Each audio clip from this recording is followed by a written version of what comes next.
Hey guys, Carlos from Spark again. And one of the important things we want to get people to understand is how important that warm-up is and some of the different mobility that's required for jiu-jitsu. So this is going to be about hip mobility. Some of this we can do between training sessions or directly after your dynamic warm-up is done. So let's get these hips moving. The first little mobility drill is what we call our quadruped hip series. And so it's going to be on hands and knees.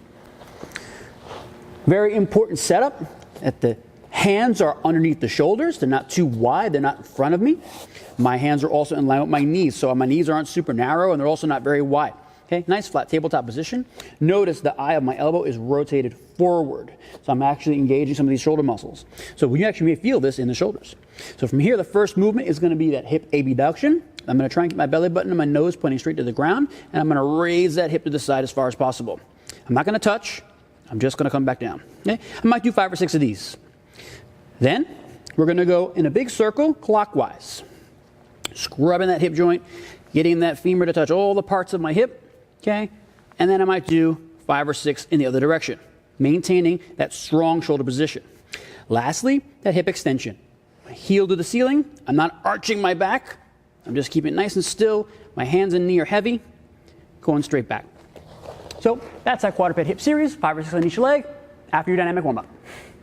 So number 2 in our hip mobility do-it-yourself segment is our hip extension. And we're going to do this in a half kneeling position. Okay? So we're here.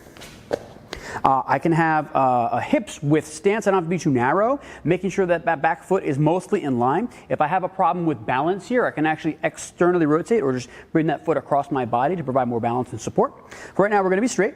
And then what I want to do is I want to extend my hips and then I want to reach up. The idea here, as you reach up, you're extending a little further into the hip on the right side, and I'm dropping down. If you feel a little restriction, you can actually extend and then pick a direction to side bend or to rotate. Side bend or to rotate. Real good for hip extension mobility, real good to get control on that front leg, as well as input for this hip so that it knows in space where it's located. So it's great for our balance as well. All right, guys, stretch number 3 for this hip series is our pigeon or our figure 4 stretch. This is probably something you're already doing, but I want to add a few tweaks that I have noticed training partners sort of get in trouble with, and I think it limits the ability for this stretch to do its thing. So we're going to use the right hip on this in this case. I'm going to have that knee set up in the way that I see people kind of do it. That knee is way out to the outside, and what's going to happen is people focus on folding forward, but the muscles that we're trying to stretch in this case are muscles that push us out in this direction. So I need to bring that knee across. So I'm going to start by having that knee a little bit more forward.